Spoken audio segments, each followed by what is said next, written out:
এমনি সোহেল রানা লিখেছেন, বাচ্চা হওয়ার কতদিন পরে স্ত্রীর সাথে সহবাস করা যাবে?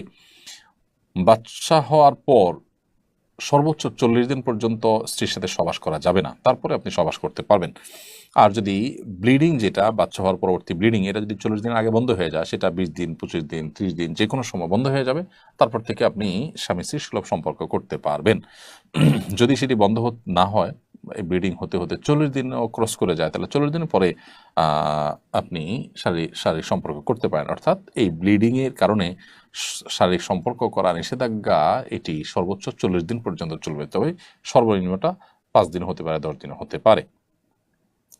এমডি মহিন উদ্দিন শায়েখ, আপনি লিখেছেন, জেনারেল লাইনে পড়া নববিবাহিতদের জন্য পরামর্শ দিন, কিভাবে সুখী দাম্পত্য জীবন যাপন করা যায়। কোন বই সাজেস্ট করতে পারেন? জেনারেল লাইনে নববিবাহিত বা স্বামী স্ত্রীদের জন্য সুখী দাম্পত্য জীবনের জন্য অনেকগুলো বই বাজারে বের হয়েছে। শেখ মোহাম্মদ সাল্লাহ আল মুনাজ্জিদ হাফিজাহুল্লাহর একটি বই আছে। তারপর বাজারে আপনার সমকালীন বয়ান, তারপরে সমর্পণ, এই সমস্ত প্রকাশনীগুলোর অনেক ভালো ভালো সুন্দর সুন্দর বই আছে নবদম্পতির জন্য এবং দাম্পত্য জীবন সুখে থাকবার জন্য। সেই বইগুলো আপনি কালেক্ট করে নিতে পারেন।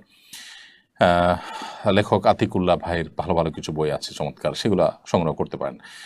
এমডি মোতাহার কক্স এই আইডি থেকে আপনি লিখেছেন, মসজিদের মাইকে মৃত্যুর সংবাদ ঘোষণা দেওয়া যায় আছে কিনা। মসজিদের মাইক সাধারণত যারা দান করে বা মসজিদের মাইক কেনার জন্য স্পন্সর হন, তারা এটা দিয়ে যে কোনো ভালো কাজ করুন, ওয়াজ নসিহত, আজান, নামাজ সবগুলোর জন্যই দিয়ে থাকেন।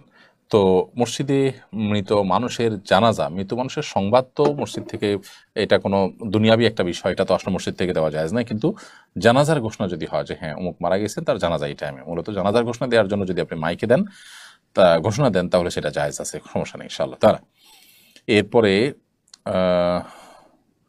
ইব্রাহিম, আপনি লিখেছেন, রাষ্ট্রীয় সম্পদ যদি সাধারণ মানুষ নিয়ে থাকে বা নষ্ট করে, তাহলে কি এটা পুরো দেশে মানুষের হক মারা হিসেবে গণ্য হবে? অবশ্যই। রাষ্ট্রীয় সম্পদ যেহেতু গোটা দেশের মানুষের হক, বিধায় এটা আপনি নিয়ে থাকলে, নষ্ট করলে গোটা দেশের মানুষের হকই আপনি নষ্ট করেছেন বলে বিবেচিত হবেন। এরপরে রূপকথার গল্প আইডি থেকে আপনি লিখেছেন, মহিলারা গাছে উঠলে নাকি যতটুকু উপরে ওঠে ততটুকু জাহান্নামে জ্বলতে থাকেন।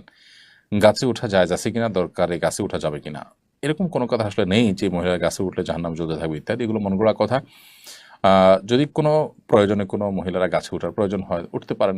শরিয়ার যে পর্দার বিধিবিধান আছে সেটি মাথায় রাখতে হবে। কোনো পরপুরুষের দৃষ্টিতে পড়লে দৃষ্টিকটু, তার সৌন্দর্য প্রদর্শিত হতে পারে, সেই আশঙ্কা থাকলে সেটি অবশ্যই নাজায়েজ হবে। কিন্তু সেরকম যদি না থাকে, নিজস্ব আঙ্গিনার মধ্যে দেখা গেল যে কোনো গাছে উঠলেন, কোনো পরপুরুষ, কোনো গায়ের মাহারাম আপনাকে দেখলো না, আপনার সৌন্দর্য প্রকাশিত হলো না, তো কোনো প্রয়োজন আপনি উঠলেন, সেটি নাজায়েজ নয়। আমাদের কাছে দৃষ্টিকটু হতে পারে, কিন্তু শরিয়া দৃষ্টিকোণ থেকে সেটি নাজায়েজ বা গুনাহের কোনো বিষয় নয়। তবে লজ্জাশীলতা এটা গুরুত্বপূর্ণ বিষয়। এখন লজ্জাশীলতা, এটাকে এই জাতীয় ক্ষেত্রে অন্তত কোনো ফিতা দিয়ে মাপা যায় না, এটা নির্ভর করে পরিবেশ পরিস্থিতির উপরে। অতএব আপনি একান্ত প্রয়োজন হয়েছে, নিরুপায় হয়েছেন, উঠেছেন, এটি নাজায়েজ নয়। কিন্তু কোনো প্রয়োজন ছাড়া লম্পজম্প করছেন এবং দৃষ্টিকটু পর্যায়ে আপনি লম্পজম্প করছেন, নারী সুলভ যে আল্লাহ তাআলা আপনাকে কাঠামো দিয়েছেন শরীরের মধ্যে, নারী সুলভ যে লাজুকতা আছে, সেটি যদি আপনার মধ্যে না থাকে, সেটা অবশ্যই দর্শনীয় হবে, সেটি ভিন্ন বিষয়।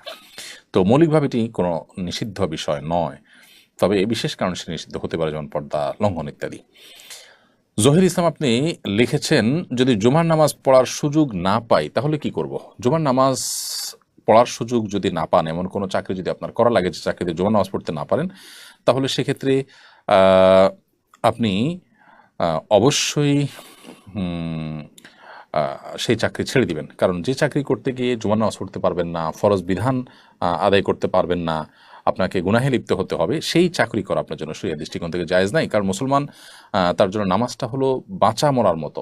অর্থাৎ আমার জীবন রক্ষার জন্য নিঃশ্বাস গ্রহণ করা, শ্বাস প্রশ্বাস গ্রহণ করা যেরকম গুরুত্বপূর্ণ, ঠিক একইভাবে আমার নামাজ পড়াটা আমার ঈমান রক্ষার জন্য সেরকম গুরুত্বপূর্ণ। সো আমার যদি নিঃশ্বাস বন্ধ করে কেউ ডিউটি করতে পারে, সেটা যেরকম আমার কাছে মোটেও গ্রহণযোগ্য হবে না, ঠিক একইভাবে আমার আমার নামাজ পড়ার সুযোগ বন্ধ করে দিয়ে কেউ আমাকে ডিউটি করতে বলে, সেটা আমার কাছে কখনো গ্রহণযোগ্য হতে পারে না। সেটা যত লোভনীয় চাকরি হোক না কেন, আপনি চাকরি সুইচ করে অন্য কোথাও উপার্জনের জন্য যাওয়ার চেষ্টা করবেন।